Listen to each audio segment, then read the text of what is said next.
घरमा कतिवटा कुखुरा छैन फेरि 10वटा थप्यो है 11वटा नि है राख्ने चिज त त्यही हुन्छ नि है पहिला त अब हाम्रो जुममै नै भानु जयन्तीहरू दामी दामी मनाउँथ्यो आजकल त जुमले त बिर्सी पनि हाल्यो भानु जयन्तीहरू त सबै आफ्नो धुनमा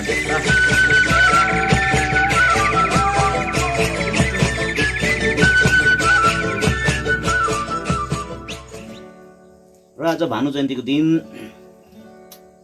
हुन त कतै गइएन तर हाम्रो सिक्किममा नेसनल लेभलको इन्टरनेसनल लेभलकै नै भानु जयन्ती मनाइरहेको छ सोरेङमा तर बाटोको कारणले गर्दाखेरि म चाहिँ त्यहाँ जान पाएको छुइनँ र यही भानु जयन्तीको अवसरमा आजको म छोटो ब्लग बनाउँदैछु मेरो घरको त पछाडि त देखाउँछु तर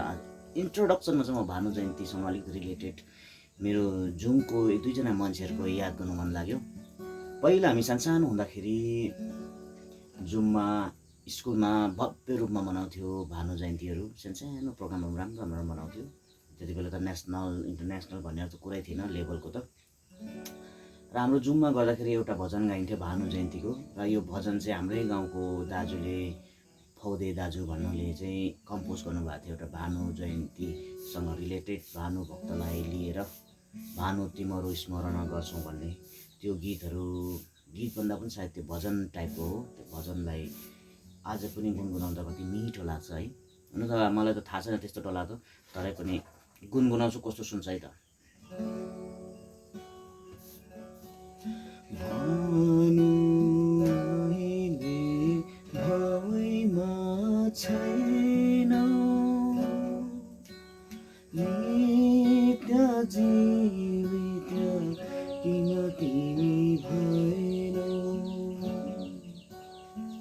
लो यो भनेपछि चाहिँ अब पानीको सिजन सुरु भयो कहाँ छौ तिमीहरू तेरो बच्चा कसले चलाइदियो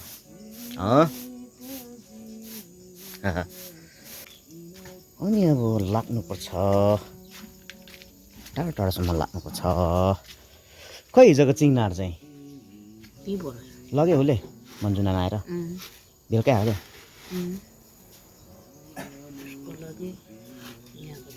अलरेडी घरमा कतिवटा कुखुरा छैन फेरि 10वटा थप्यो है 11वटा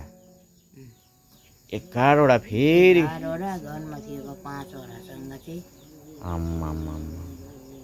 फेरि अर्को खुट्टा बिग्रिने भयो अब के छ के हो कहाँ डुल्नु कानभरि किर्ना बोकेर आउँछ हो न कहाँ डुल्नु गएर आएर त्यो त जङ्गलमा हुन्छ कि है किर्नाहरू त बसेको हुन्छ है कानभरि लिएर आउँछ अघि मैले 3टा मारिदिएको साला डुल्लेर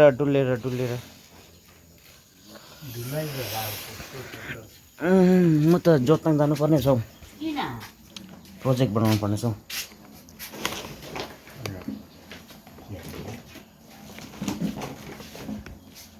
खाने अरे तिमीहरू कहाँ छ भात अन्त खै भात थालै छैन त यहाँनिर छैन है थाल छैन है कि पर पुग्यो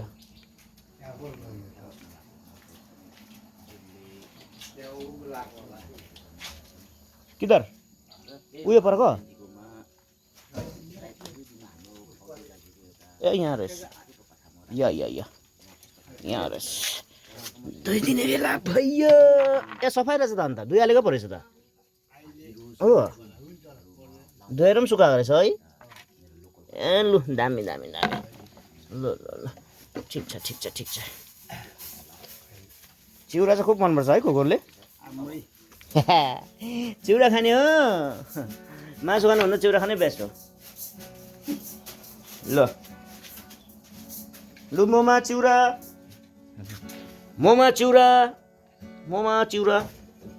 खुसी ल आइस खुसी आइस अमन आइज लु आइज हेर त हुन्केर हेर्छु त्यही हुन्छ नि है राख्ने चिज त बिस्तारै अब यिनीहरूलाई केराहरू पनि खुवाउनु सिकाउनु पर्छ ल आम्मा यस्तो मिठो खाँदो रहेछ नि त हौ ए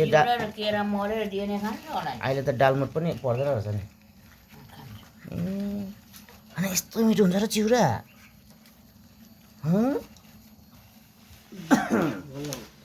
ल त भानु जयन्तीको अवसरमा गुन्द्रुक र भात खाइदिउँ। गुन्द्रुक एउटा चाहिँ मुलाको भन्दै थियो, त्यहाँदेखि एउटा चाहिँ उको भन्दै थियो, रायो साग भन्दै थियो।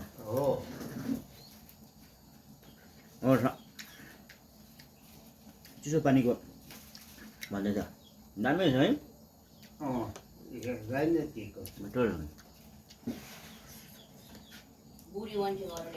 बुढी त होइन, त्यति बुढी थिएन।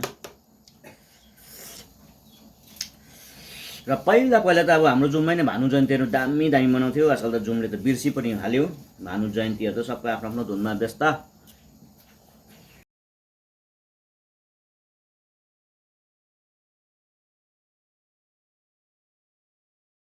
त्यो समयमा चाहिँ टिभी सोहरू हुन्थ्यो, जस्तै पनि प्रोग्रामहरू सानो प्रोग्रामहरूलाई पनि तर भव्य रूपमा गर्ने गर्थ्यो। स्कुलतिर मजा आउँथ्यो। देवकुमार बुबहरू जस्तै अघि मैले भने भानु जयन्तीको लागि गीत रच्ने। अझै देवकुमार बुबु त अब कस्तो खालको भने उसले त त्यो लक्ष्मी पूजाको गीतहरू पनि है त्यो रचेको छ होइन। लक्ष्मी पूजा हुँदाखेरि त्यो देउसी खेल्नेहरूको गीत होइन। त्यस्तो मान्छेहरू दिग्गज मान्छेहरू जुममा थियो पहिला त्यो समयमा। अब अहिले चाहिँ कस्तो खालको बाँचेको छौँ भने चाहिँ एकाअर्कामा वास्तै छैन, आफ्नो धुनमा मस्त है, आफूलाई भयो भने भयो भन्ने खालकोमा मात्रै हामी बाँचिरहेका छौँ। त्यसले गर्दाखेरि हामीले हाम्रो गाउँको अस्तित्व पनि भुल्दै गयौँ होला जस्तो लाग्दैछ। अब चाहिँ त्यस्तो प्रोग्रामहरू त अझै त हुँदै त हुँदैन, ज्ञानवर्धक प्रोग्रामहरू हुँदैन, बित्थाको प्रोग्रामहरू गऱ्यो।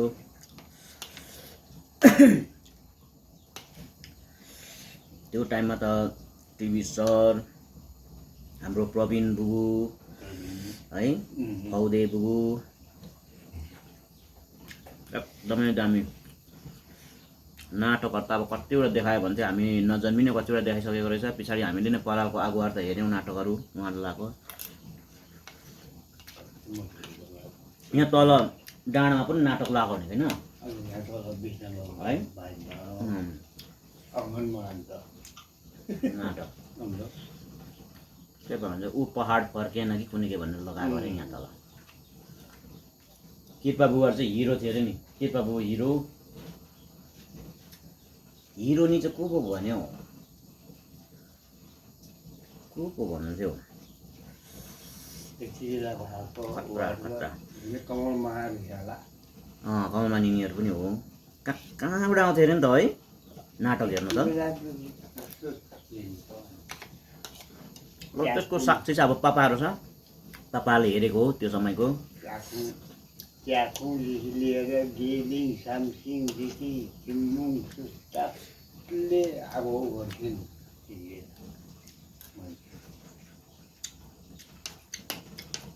र मादलीमा पनि जुमको एकदमै खतरा, एक नम्बरमा आउँथ्यो जुम र चुम्बुङ सबभन्दा खतरा त्यति बेलाको मादलीमा। त्यही हिसाबले आजभोलिको मादलीहरू म जुमको कतिजना पहिला मादल बजाउने बुबुहरूलाई सोध्छु, गाउँले अहिले हाम्रो दाजुहरूलाई सोद्धाखेरि त्यति बेलाको जुन मादल बज्थ्यो अहिले त्यो रनकै छैन भन्छ, त्यो खालको मादलले बज्दैन भन्छ। अर्को कुरा अरूले त्यो गीत गाउँदाखेरि कतिवटा छ अरे अझै पनि ल्याउँछ अरे, मेलातिर ल्याउँछ भने त्यो मादल बजाइ त्यो तालहरू अनि गीत गाएहरू, तर पनि पहिला त्यो जुमको जस्तो लय पनि छैन अरे, त्यति बेलाको जस्तो ताल पनि छैन। छोकडा बजाउँदा, समला बजाउँदा, त्यो कुनै के बजाउँदाहरूको जुन तालहरू छ त्यस्तो तालहरू पनि अहिले मिल्दैन, त्यसरी मजै लाग्दैन, पहिला जस्तो मनमै खिलिँदैन भनेर चाहिँ कतिजना अहिले हाम्रो गाउँको दाजुहरूले अझै पनि भन्नुहुन्छ। तर जुमको मादल बजाउने तरिका ताल सायद त्यही होला, तर तरिका अर्कै होला रहेछ, त्यो मिठो बजे जस्तो सुन्छ। अन्त त्यो मेलातिर देखाउने चाहिँ त्यो क्लास गरेर आएको मात्रै हो, अन्त त्यो त्यस्तो खासै चाहिँ हुँदैन। क्लासमा त्यो सिकाएको मात्रै होला, त्यो ताकदिङ भनेर सिकाएको मात्रै होला। त्यो मनबाट बजाएको र त्यो सिकेर त्यसै हात चिलाएर बजाएकोमा बहुत अन्तर हुन्छ। जुममा चाहिँ त्यस्तो थियो पहिला। अझै पनि एक दुईजनाले बजाएको सुन्यो भने जुमको मादल उनीहरूले बजाएको सुन्यो भने नि यति साह्रो मिठो सुन्छ अन्त उनीहरूको गीत गाई लयहरू सुन्दाखेरि एकदम मिठो छ के पो त्यो माली गाईको भन्ने एउटा गीत छ नि त्यो माया लाग्दो गीत छ नि त्यो पर गकुल डुबुले गीत गाउँदाखेरि कस्तो मिठो हुन्छ आमा माली गाईको साँझे दही हो ठेकीमा साँचिन्छ नि भन्ने है वाह त्यो गीत सुन्दै नै त्यति साह्रो मिठो छ कि यो तर यो गीत चाहिँ अरू कुनै मारुनीहरूले गाएको सुनिएन अहिलेसम्म जुममा चाहिँ त्यस्तो थिएछ त्यतिखेर सायद लेखिराखेको हो भने कति राम्रो हुन्थ्यो होला है त्योसँग रेकर्ड गर्ने समय अब कति ठाउँमा त रेकर्ड हुन्थ्यो होला तर हाम्रोतिर त त्यस्तो थिएन फेसिलिटी थिएन अब साह्रो पऱ्यो लेखिराखे पनि हुन्थ्यो सायद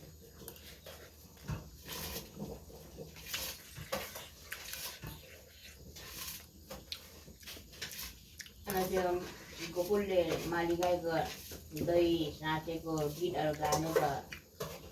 रेकर्ड गरिराख्नुपर्छ उसलाई फेरि फुल आउँदैन अरे नि त ए हो सबै आउँदैन भनेर भन्छ नि त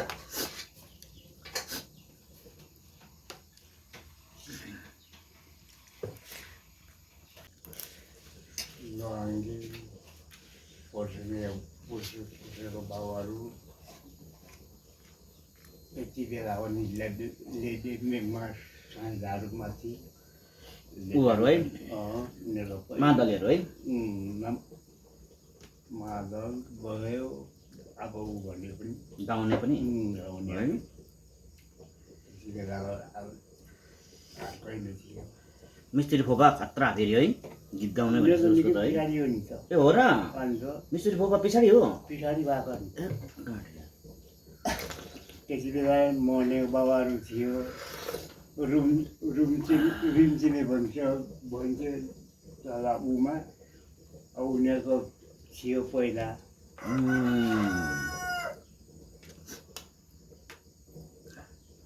आबोटे फोपाहरू नाचे है उनीहरू मा भएको मकवारीको बाबाहरू त्यति बेलाको त अब त्यो सबै नै थियो अब एकै खालकै नै थियो नि त सबै कुरोमा सबै कुरा एक्टिभ नै थियो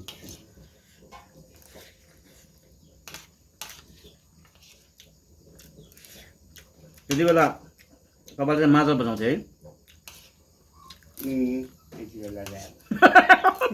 मादल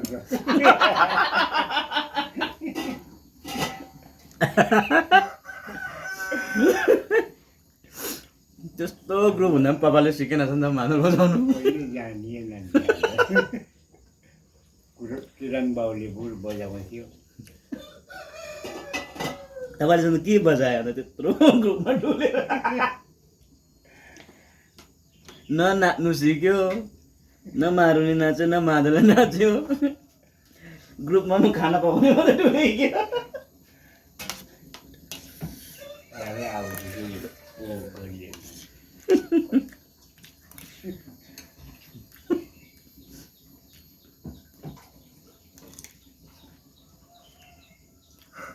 मेन चाहिँ भोलो बाउ खोपा है हो नि भोलो बाउ खोपा चाहिँ ऊ चाहिँ फेरि धामी चाहिँ होइन तर मादल बजाउनु थालेपछि चाहिँ उहाँले चाहिँ सरस्वती जगाएर चाहिँ पुरै कम्पा दिन्थ्यो भनेर चाहिँ भन्नुहुन्छ पापाले अब हामीले देखेन गीत गाउँदाखेरि चाहिँ उहाँलाई चाहिँ सरस्वतीले चाहिँ कम्पा दिन्थ्यो अरे त्यहाँ भएपछि चाहिँ गर्थ्यो अरे भनेर भन्छ अन्त मारुनी पहिराउँदादेखि लिएर लास्टमा फुकाउँदासम्म उहाँले चाहिँ त्यसरी गीत गाएर गर्नुहुन्थ्यो अरे भनेर चाहिँ सुनिएको अरेको कुरा छ अब के गर्नु अब हामी त देखेन न रेकर्ड गर्न सक्यो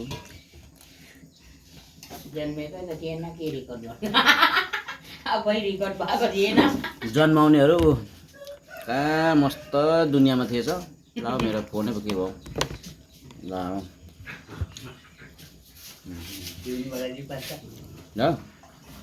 ल भयो मासु नखानु पर्यो त्यसो भन्दा ऊ कहिले पो भन्यौ परत बुवाको सुँगुर काट्छ अरे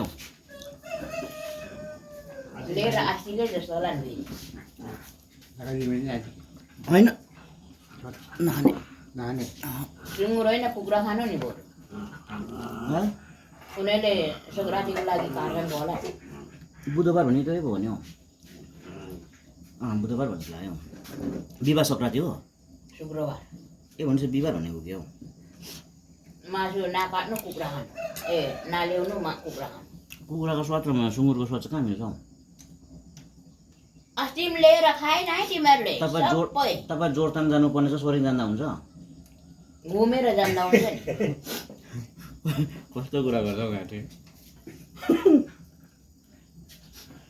जानुसम्म त घुमेर जान्दा भइहाल्छ तपाईँलाई सिक्नु मनपर्छ होइन अँ लु चाहिँ सिक्नुको बदला अन्त कुखुराको मासु खाँदा हुन्छ हुँदैन अन्त हौ त्यस्तो हो नि त हौ त्यस्तै हो सुँगुर मासु खानु मनपर्छ सुँगुर मासु खानु पऱ्यो नि त अन्त कुखुरा चाहिँ कसले खान्छ कुखुरा मलाई डल्ला दिबाट म बेच्छु त्यहाँदेखि पैसा खान्छु नि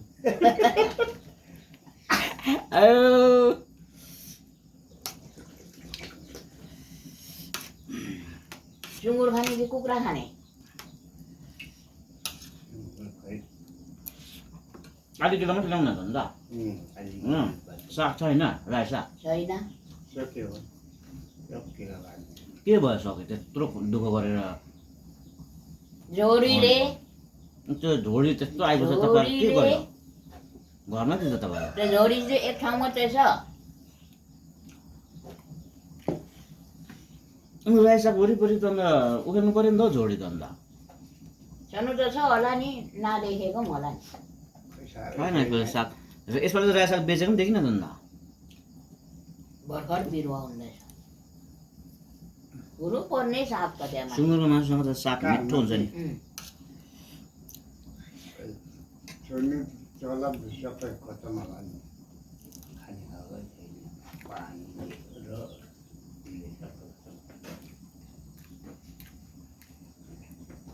यो भात त सक्दैन त हौ भोटे धनियाँ छ भोटे धनियाँसँग पर भुटेर खानु नि अन्त सुँगुर मासु खाने मिठो हुँदैन सागको जरुरत परेन रायो साग भनेको रायो साग हो सुँगुर मासु राईले किन खान्छ भने चाहिँ रायो सागसँग मिल्छ त्यहाँनिर त सब्जी धरि त राईको साग मिल्छ भने अन्त मान्छे त मान्छे भइगयो नि अस्ति उन लिएर चाहिँ आमा कुकुरले पनि खानु नहुने मान्छेले पनि नखाने अस्ति कति ल्यायो हामीलाई 1 किलो 1 किलो सो आधी किलो मात्रै ल्याउन सरी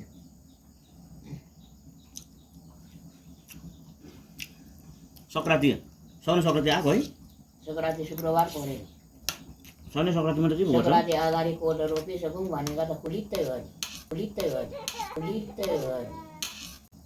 साउने सङ्क्रान्तिमा के पो गर्छ नाङ्लो ठटाउँछ भात मासु खाइसकेर राति कुन खालको नाङ्लो ठटाउनु पर्ने उहाँहरूले यसपालि त नाङ्लो पनि छैन अनि नाङ्लो छैन चामल चाहिँ केमा केलाई ए त्यो जान्छ आइजा कुनै के भन्छ है त्यसलाई त्यसलाई पानी अलिक उक्काउँछ होइन कसले उकाउँछ एमा भयो त्यो त त्यो त एकखेम बालुङमा भयो है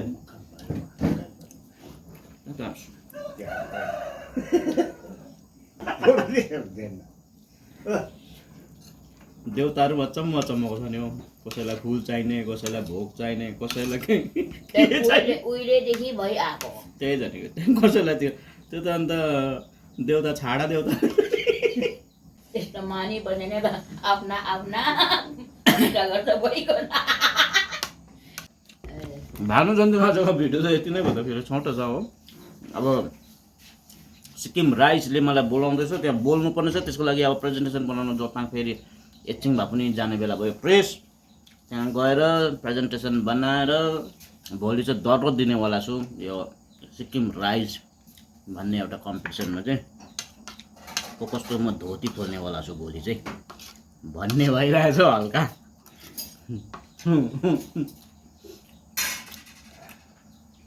ओके फेरि भेटौँला नेक्स्ट भिडियोमा है त म भात खाएर सक्ने गरौँ साह्रो पऱ्यो फ्राई राइस खाएको त